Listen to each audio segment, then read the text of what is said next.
Bonjour chers élèves, j'espère que vous allez bien. Aujourd'hui, nous allons voir la correction d'exercices 6 et 7. Donc commençons par l'exercice numéro 5. On applique par un GBF une tension sinusoïdale entre les bornes de l'oscilloscope. On donne la sensibilité horizontale 2 millisecondes par div et la sensibilité verticale 5 volts par div. La première question, déterminer la valeur de la tension maximale. La deuxième question, déterminer la tension efficace. Ensuite, la troisième question, calculer la période T. Enfin, calculer la fréquence F. Donc la valeur maximale de la tension, voilà la valeur maximale de la tension. Pour la déterminer en utilisant la relation UM égale à SY fois Y max. SY représente la sensibilité verticale. C'est déjà mentionné dans l'énoncé d'exercice. C'est égal à 5 volts. Y max représente la déviation maximale. La déviation maximale, c'est le nombre de divisions entre l'axe principal et sommet de la courbe. Dans ce cas, on a 3 divisions. La première, la deuxième, la troisième. Donc, on a 3 divisions.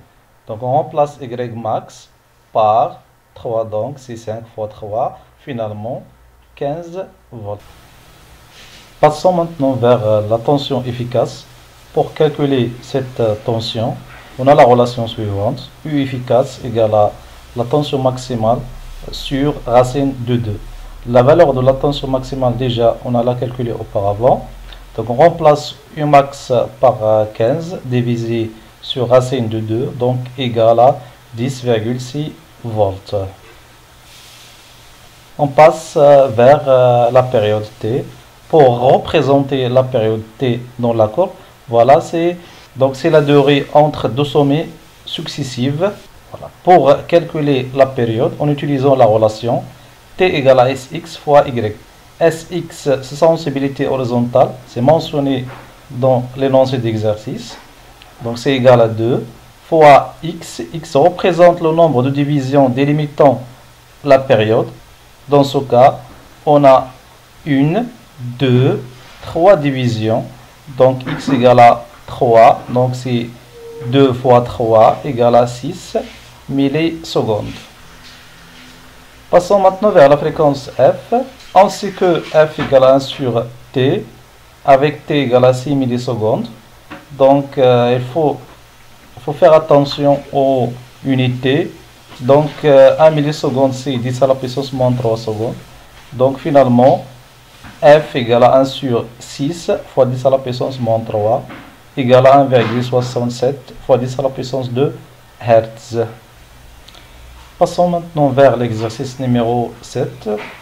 On branche au bord d'un générateur GBF un oscilloscope. Sur l'écran, on obtient l'oscillogramme ci-contre. Voilà la courbe. Donc la première question, c'est donner la nature de la tension observée. La deuxième question, à partir du graphe, déterminer la période T, en déduire la fréquence, l'amplitude maximale, la tension efficace et comment on peut mesurer la tension efficace. Commençons par la première question, la nature de la tension observée. Déjà, on a vu 3 types de tension, soit tension alternative sinusoïdale, soit tension alternative carrée ou bien tension alternative triangulaire. Dans ce cas, on a seulement tension alternative sinusoïdale. Deuxième question, on cherche à calculer la période. Donc d'après la figure, entre 3 sommets successifs, on a 2 T, ça veut dire 2 périodes. Donc on peut déterminer facilement la période T. Dans ce cas, c'est 2 millisecondes. Passons maintenant vers la deuxième question. On déduire la fréquence. On a F égale à 1 sur T égale à 1 sur 2 fois 10 à la puissance moins 3 car on a converti millisecondes en secondes. On obtient 5 fois 10 à la puissance 2 Hz.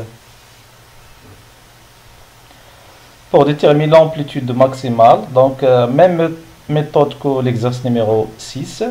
Donc voilà U max. Donc dans ce cas, on a l'échelle. Donc U max d'après la figure, c'est 2 volts. D. En déduire la tension efficace. Donc, on sait que la tension efficace égale à la tension maximale sur racine de 2. Donc, égale à 2 sur racine de 2 égale à 1,41 Hz.